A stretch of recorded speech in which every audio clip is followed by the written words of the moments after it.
If you truly want an authentic opportunity for maximum performance, it's important to draw a link between clarity and mindset. And according to the National Institute of Health, elite athletes share that very same consensus. The Institute says elite athletes are described as being unanimous when it comes to perceiving psychological attributes as critical or vital to their success, with over 80% admitting that their psychological attributes are highly important. My friend, Kate Allgood, is a mental performance coach and CEO of Quantum Performance. This high-performance coaching firm specializes in mental training for athletes, and she's worked closely with athletes in the NHL, NFL, UFC, super motocross, and other professional leagues. She is respected as a leader in the field of mental performance, and she holds 2 master's degrees in psychology and is a highly sought after coach. Her first book, entitled Get Into the Zone, was an Amazon bestseller. Allgood is originally from Toronto, and this Canadian native is now living in sunny San Diego and helping athletes maximize their mental performance and potential. She joined me this week to have a discussion about how mental performance, elite athletes, and the science behind the psychology of performing at your highest level is interconnected. If you're a high-performance athlete or a coach of any sort in the mental performance or competitive sports arena, this is a conversation that you cannot afford to miss. And lucky for all of us, my conversation with Allgood starts right now. I'm Kevin McShann. Let's have this conversation.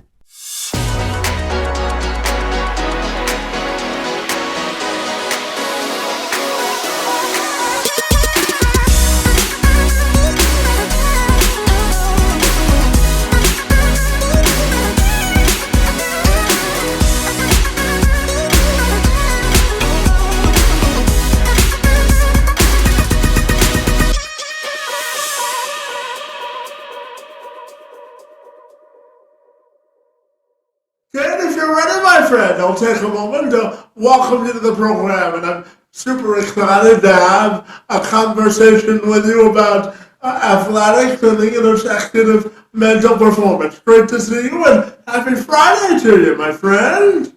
Happy Friday. Absolutely. Now, Kate, I know that you believe that mental performance is a key contributor to great success, my friend, and I know that you're the CEO and founder of your own sports performance company, my friend. So I'm wondering if we could start our conversation by you telling me just your overall philosophy on why sports performance is so interconnected to the performance we see on the field in terms of our mental capacity, my friend, and all about the great work that you do to help athletes reach their fullest level of mental performance potential. My friend, what are your thoughts there? Yeah, no, absolutely. I think a lot of people can understand it when you have the skill set, especially in athletics, right? Somebody has the technical and maybe tactical skill set. They understand the game. They maybe have good IQ for their game. They know how to, for me, I was the hockey player. I know how to shoot a puck. I know how to pass. I know how to, be in the right position. When you add pressure to the equation, though, that changes things for people. It changes someone's, at times, access to the not only physical skill sets, but also the mental skill sets that are required to allow the physical things to flow through in that moment. So, in order to allow everything that you've trained, you need to be able to be present. You need to be able to have the right level of arousal. You need to have a good, what we call regulated state, right? Which opens the door for being able to place your attention in the right place. And then from there, you're able to have the right mindset, the confidence, the self-talk, any of these tools that you're going to kind of need to be able to perform at your very, very best. So it's really the mind is what starts to shift under pressure. And so we need to be able to train it so that we still have access to what we are capable of doing when pressure gets added to the equation. Yeah, absolutely. Now, Ken, I know that you've worked with some of the most high-level elite athletes in sports like the NHL, NFL, UFC, and Super Motocross, my friend. And I'm curious to ask you about the competitive sort of tenacity these athletes come to you with wanting to really optimize their mental performance. We always see their competitive spirit from a physical and athletic sort of space on the field. But I also believe that their mental capacity is sort of at the elite level of importance when it comes to their performance both on and off the field. So I'm wondering if you had any thoughts about their competitive tenacity of the athletes that you've had a chance to work with, my friend. Yeah, every athlete I've worked with generally has a high level of competitiveness. That's why they are where they are. And I would hope to see that. It's a huge part of athletics to be competitive, but that, tying back to what we were saying, that only can get you so far. And so a lot of those high level athletes, when they walk through my door, they know what their capacity is. They've seen it in practices. They're competitive. They want to win. They want to do well. They want to, show their best, but they're not able to consistently access it in the key moments and critical moments. And that's really where I kind of come in. So they have a lot of the initial things you need to have, and now it's just about helping them kind of fill in some of those gaps and connect some things that they don't know how to do on their own. Yeah, absolutely. And I'm wondering, Kate, if you have sort of a story of impact throughout your career helping athletes or a particular athlete really reach their highest level of mental performance or potential that you would be comfortable sharing with me in terms of the impact that it's had on your own personal life, my friend. I'm curious to get your answer there. That's interesting that when you come at from that angle of what's impacted me, I think every single one of my clients impacts me. I actually was just talking to someone the other day about this. One of the wonderful things about being in my type of profession is, I'm constantly learning while I'm being the coach for my clients. At the same time, they're always reflecting back things that, for me that I want to grow in or learn about or deepen within myself. If you're also though just looking from a story in terms of, great transformation or I don't even want to say transformation, but the ability to access what they were already capable of doing. I had a judo athlete, and she knew her abilities, she knew what she was capable of doing, and she would see it in practices and training, but was never able to access it, during competitions, and would really get in her head and think a lot about her competitors and how good they were or what they won or any of those number of things. And we got her to a place where she was really able to access that under high amounts of pressure, even at the Pan Ams, and to do very, very well. She didn't end up winning gold, but she was able to, most importantly, walk away feeling really good about her performance, what she brought, being able to be present in the flow, performing at her highest level, even though the result may not have turned out how exactly she would have wanted, but the ability to walk away feeling really good about that performance. And then, when it came time for her to retire and she had to retire due to an injury, again, being able to walk away knowing that she had been able to bring her very best towards the end of her career, just really helped with that transition and moving beyond it. Yeah, absolutely. Now, Kate, I know that we share something in common. My friend, we're both Canadians, my friend, and I know you're living in sunny San Diego now, but as I told you before we started talking today, you can take someone out of Canada, but you can't take their Canadian spirit out of them when they move away, my friend. So my next question, because I know you're originally from Toronto, my friend, my next question has to do with being Canadian and your Canadian pride, and I know that were also an elite level ice hockey player in your day, my friend. So talk to me about your athletic past and present, and what makes you most proudest on being Canadian, my friend. What are your thoughts there? Maybe I guess how kind we are as Canadians. I think that's the biggest thing. It's the thing we always get, and I think it's something that still carries with me. Being an ice hockey player and being Canadian, that's very much woven within, I guess, my DNA.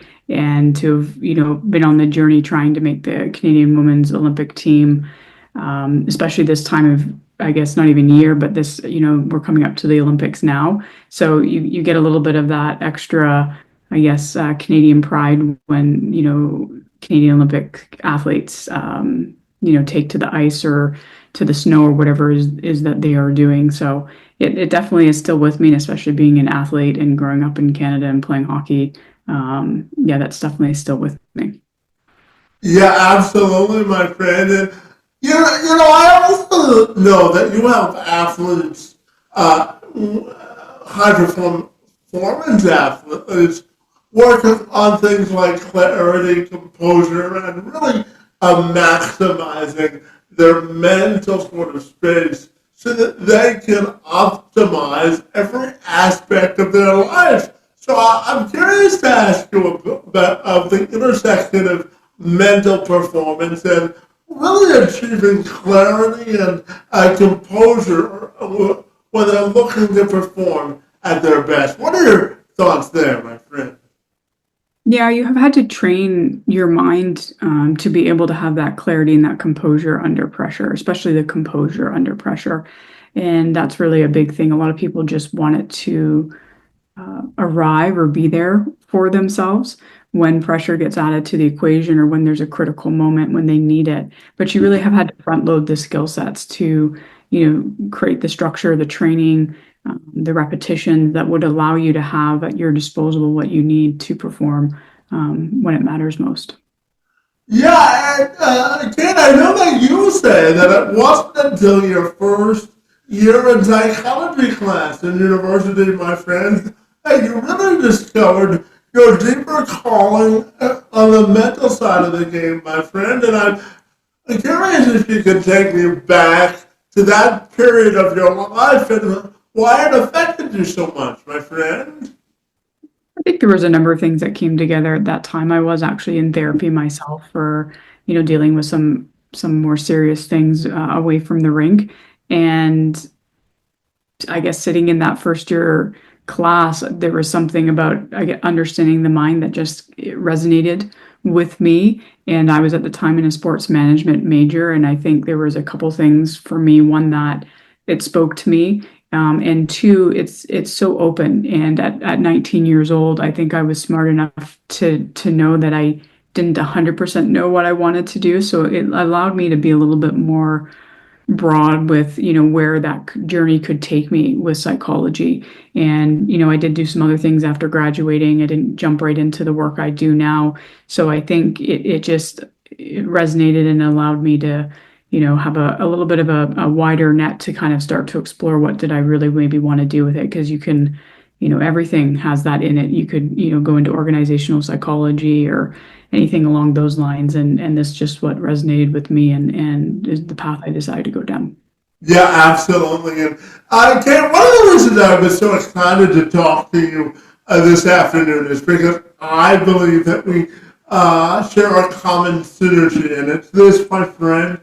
In today's world we're hyper focused on the end result and rather than appreciating the process. And I know that for you, it's important to help athletes understand in this world where we're constantly told that we're not good or strong enough or talented enough or perfect enough to succeed. I know it's your mission to really tell athletes that they really have the capability to cut through the noise and reconnect with greatness with inside them, my friend. And I'm curious to get your thoughts on redefining the definition of success for athletes and really cutting through that noise, my friend. What are your thoughts there? Yeah, no, absolutely. I think a great angle, and it's an angle I take with my athletes because it resonates with them. And you have to, look at it in terms of an athlete where it is a result-based business and results are always being talked about, outcomes are always being talked about, and we're not going to take that away. It's part of the equation, but how can we make the attachment to the outcome less and make really the focus and the primary thing the process. And one of the things athletes all really understand is being in the zone or being in a flow state, and really trying to help them understand that when you really focus on the quality of the experience and can get to a place where what you're doing in the moment is enough, and that moment itself is what you're trying to get the most out of yourself and not doing it for something in the future. That's what opens a door, or is part of what opens the door to being in the zone or being in the flow. And I think for athletes that resonates with them, and helps them to understand that yes, the outcomes are there, yes, the stats are there, we're not going to take that away. You can still be somewhat knowledgeable of what's going on in that area, but you have to make it where your attention, your focus primarily rests with the step you are taking right now, and making sure that's of the highest quality it possibly can be. Yeah, absolutely. And Kat, I'm also curious to get your thoughts and opinions on this in terms of the intersection of empathy and grace. Because, no matter how successful you are as an athlete or as an individual, adversity is going to strike. And I think that athletes sometimes suffer from a lack of empathetic understanding of I don't want to say failure, but just the natural course of living life. So I'm curious to ask you if you think there's a linkage between empathetic sort of understanding and giving yourself grace as an athlete. What are your thoughts there, my friend? I would probably use more the word compassion. I think it's important for these athletes to have compassion towards themselves. That's, I think, the biggest thing that helps them to pull away from that overly self-critical lens that they often see themselves through. And I think that's, empathy for me is, I think you still need empathy. You need empathy for other people. And grace would fall closer into that compassion, right? I think when you have compassion for yourself, you're able to show grace as well. And I think that those two things do tie highly together. And that's a huge component that an athlete needs to show towards themselves. Yeah, absolutely. And, Kate, I'm also curious to ask you about this study that came out last year from Better Human that estimates that nearly 30 to 60% of athletes today in the high performance field will experience high performance anxiety symptoms rather before or during competition, which can negatively affect their ability to perform. So I'm curious to ask you about what immediately comes to mind when you hear that those statistics. And I'm curious, how do you think we can eliminate or better regulate the performance anxiety that athletes are under today? What are your thoughts there? Yeah, I think a big part of that is the attachment to outcomes, as well as needing those outcomes. I think that's a big part where an athlete needs something in the future to happen, and starting to worry about whether they're able to do it or not, or if it's going to happen or not for themselves. I think when it comes to performance anxiety, it's really understanding that, that is a signal. So there's some things we need to start to look at, whether it's your preparation, And that includes physical, mental, and emotional preparation, whether it's being able to be more present and make sure you have more presence, removing that attachment to the outcome, being more process oriented, finding new definitions of, as you said earlier, of success and failure, and what does that look like through a different lens. And then also understanding, we have these self-doubt drivers, and when we step into a high pressure situation, sometimes for some athletes, the nervous system does kind of detect a threat, and we have to understand, like, what is it that you're trying to protect? And from there, we're able to then train the self-regulation, the attention, the self-trust that really helps us be able to step into a moment and perform at our very, very best, and not let whatever's causing that performance anxiety to run the show. Yeah, absolutely. And guys, just before I ask you about your first book, I'm also curious to ask you about your definition of societal inclusion because, I am someone, as you know, that was born with cerebral palsy. And I'm curious from your lived experience and your work experience, what's your definition of inclusion? And I realize that this isn't your everyday bailiwick, my friend, but a study came out last year that found that 24% of people that wanted a job who had a disability was able to get one, but the remaining percentage of people were not able to get a job. So I'm curious about your thoughts on societal inclusion as a whole and how we can infuse more of people with disabilities into not only the workplace culture but in society in general. My friend, what are your thoughts there?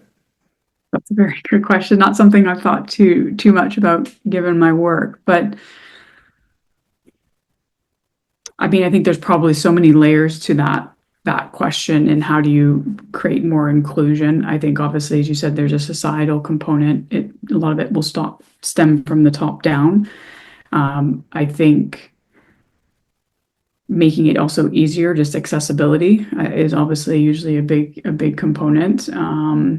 Making those spaces feel safer for those with disabilities, I think, is also a good thing. I'm not talking like physical safety, but more of just, if I'm thinking in the world of sports, um, the culture is a huge component of the equation, right? And I think that probably stems to even inclusion in other parts of the, outside of sports, is the culture that has been created, and, how safe does that culture feel?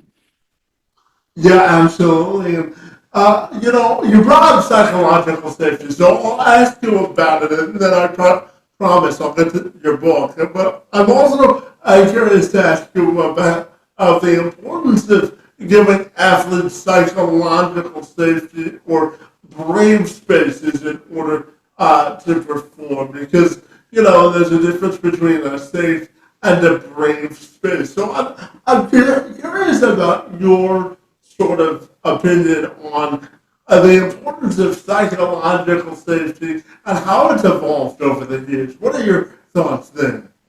Well, it's a huge part, right? It's what's going to allow an athlete to come in and hopefully be more of themselves, to feel more like they can try and fail, like they can try and stretch their capacity. And when you try and stretch your capacity, you are going to fall more. And if you have psychological safety, you feel like you're able to do that, and you're not going to get punished for maybe not being perfect. And so that's a huge part to being able to, for an athlete to expand what they're capable of doing, and to be able to step into that unknown. Still uncomfortable to step into that known, but to be able to do it a little bit easier, to make it a little bit easier to step into that unknown, and to be okay if they don't get it right and they do stumble a little bit. And I think that's a huge part to athletics. It's what I see a lot with my clients. If they have a coach or a team and a culture that, has that psychological safety, they feel less pressure, they feel less performance anxiety, they feel like they can just go and do their thing, that they're free to be themselves, to focus on their process, focus on just what they're doing, and not worry so much about the outcome and what that may or may not mean. Yeah, absolutely. And Kate, I'm going to keep my promise. And now I want to talk about your first book. First of all, congratulations, my friend, in getting that published. And I know the book is called Get Into the Zone, my friend, which asserts that every single day that you wait to start training your mind is a day your sort of competition is leaving you further and further behind, my friend. So tell me about the book, why you decided to write it, and the message that you hope readers get from it, my friend. Yeah, I decided to write it because it's actually now about 11, almost 11 years ago that that came out. And it was really at that time I noticed that there was just a little bit of a education piece missing for people of what is mental performance, what does it do, why would an athlete want to explore this part of their training. And so that was a big part of it, and to make it a very simple, easy, accessible guide for beginners. It's a very short book. It's very just, here are some first few things you can really look at. What is this? As I said, what is mental performance and how does it fit into the picture of an athlete and what they're training? And also back then, not as many people were writing books. So it did give me a little bit of a thing to be differentiated, and it's a lower price point, right? Somebody can pick up a book, read it, get a little bit of an understanding on me, my philosophy, how I approach things, before they're maybe, able or willing to step into a program with me. Yeah, absolutely. And again, I'm also curious to get your thoughts on the impact of social media and how it affects athletes' performance. Because, a study from Athletes for Hope came out last year, and it found that athletes use social media sort of 4 times more, 4 hours rather, more than the regular or everyday person. And I live by sort of the theory that everything is better in moderation, including, time on social media. So I'm curious about your thoughts on the impact social media has had on both the psychological, mental, and physical performance of athletes, how that's evolved, and how we can make sure that athletes sort of still come out mentally sort of sharp after dealing with everything that social media has to offer. So, what are your thoughts there, my friend? Yeah, that's an interesting statistic. I didn't, because a lot of the athletes I talk to, they say they're not on it very often simply because they don't have time to be on it. So that's an interesting thing. But I do understand too, athletes have a lot of downtime where they're just waiting around performances. So I can see that would be something that they would then, head to kind of quote unquote kill that downtime. Social media, I mean, it's the biggest thing with social media is comparison, and seeing somebody else's highlights, and comparing somebody else's highlights to your overall big picture life or low moments. And that comparison is does not help performance, and it leads to a lot of second guessing, not maybe feeling as confident, saying, oh, like this person got this opportunity, why am I not getting that opportunity? So really, it's a huge distraction for athletes. It's going to distract them from what they can do to be their very best and give themselves the best opportunity. I do understand it is a part of the equation for some athletes. They need to post things because it's a part of maybe how they get recruited now, being able to showcase what they do, or if they're a professional athlete, there may be a little bit of requirements in terms of sponsorships and other things of that nature. So then you have to just really look at the relationship to social media, and how do you minimize the amount of time spending on it, scrolling and comparing, versus I'm on it, I'm going to post something I need to post, and then I can exit this app. So it's like any other app, is just being really good with understanding what's the purpose, what am I trying to get out of this, and also then, if it is hard because there's the addictive nature to it, really trying to create some barriers, whether it's logging out or moving the app around in your phone so that it's not quite such an automatic thing where you kind of subconsciously go and press on it, without really realizing what you're doing. So it's here. It's just making sure that the relationship is in a good place. And if somebody doesn't absolutely need social media, then it's definitely worth a look at not being on social media if you're an athlete, because I don't think it helps you. Yeah, and I asked you earlier about societal pressures that athletes are under, I'm also curious to ask you about the cultural sort of pressure that you are under as an athlete, especially if you come from lesser means. Often athletes use their athletics prowess to create or build a better life for themselves. But I'm also curious to ask you about the cultural pressure, or in terms of the pressure that athletes might be under from their family or friends to sort of break the cycle of how they grew up, and the pressure that puts on them from a psychological a standpoint in order to perform. And I'm curious to get your thoughts there. What are your thoughts, my friend? I definitely think the culture can definitely, as you said, create pressure. I don't think it's necessarily just what you had illustrated, like that kind of breaking out and changing, I guess, the dynamics and being different than what somebody is. I think sometimes, um, even if it's not about breaking, even if you're coming from maybe a well-off family, there can be a huge amount of pressure that exists within a family or within just people around you because they get excited for you. They want to see you do well. People kind of maybe a lot of people love being, I guess, in close proximity to an athlete. So I think it's, I know for myself there was a huge amount of pressure that came, and it wasn't anything people did consciously. It was really just through their questions, asking if I'd made Team Canada yet, if I, stopped, like, why did you stop? You were so good. Like, why are you not still going? Like, if I was as good as you, I would have, kept playing. So just those little things that people sometimes say and don't realize it creates, quite a lot of pressure on an athlete. And, that hopefully with time, maybe people get, better educated again. I know now from my perspective, everyone's doing the best that they can. Parents are trying to support their kids the best that they can. And sometimes they themselves just don't have the knowledge or know what to say. And so sometimes it just doesn't help, unfortunately. Yeah, absolutely. And I know that you're a mental performance coach who believes strongly in helping athletes sort of eliminate the subconscious blocks that are limiting sort of their performance or ultimately helping them reach their peak, my friend. So let's take a moment to talk about subconscious blocks and the importance of really putting them in perspective in order to eliminate them, my friend. What are your thoughts then?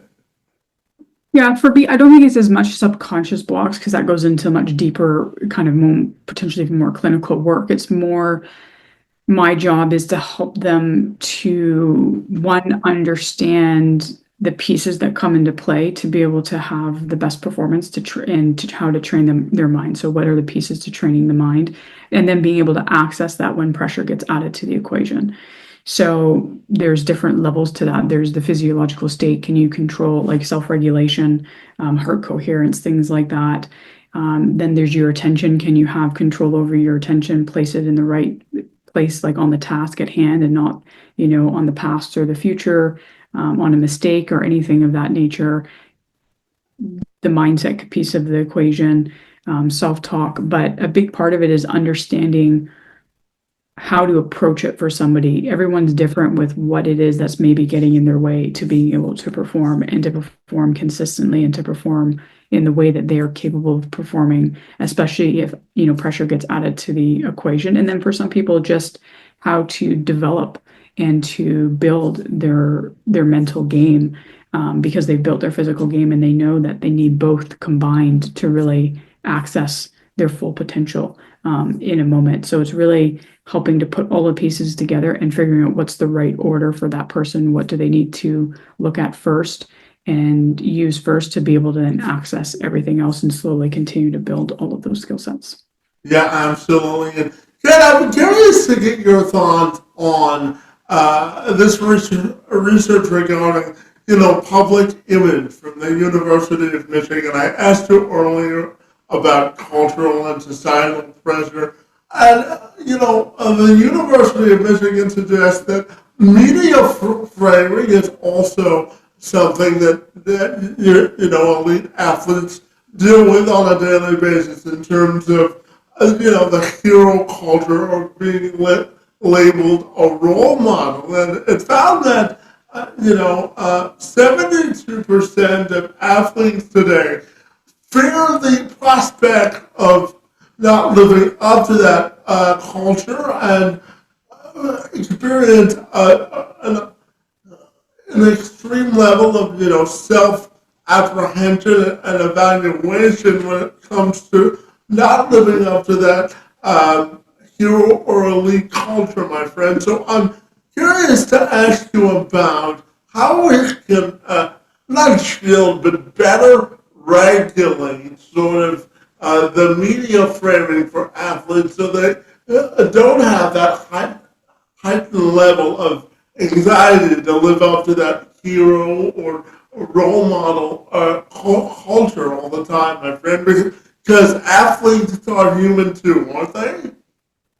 Absolutely, they are humans, right? And obviously you can't, uh, they're humans. So we're not superhuman or anything. So I think a big part of it, hopefully, is trying not to put too much attention and focus on that. It goes with the social media, like just that's just media. It's not even social, it's just media, right? Is to really make it. It's hard sometimes. I do get it in certain spaces, depending on the sport you're playing in the city you're playing. Sometimes that's is very, very hard. The media is a huge part of the equation, but I think you really have to, again, for yourself, know who you are, know that you are human, and to do the very best that you absolutely can, and know that, I mean, for sometimes the what they're trying to ask of you is almost impossible for some. So you have to really get centered within yourself and do your very best to eliminate as much noise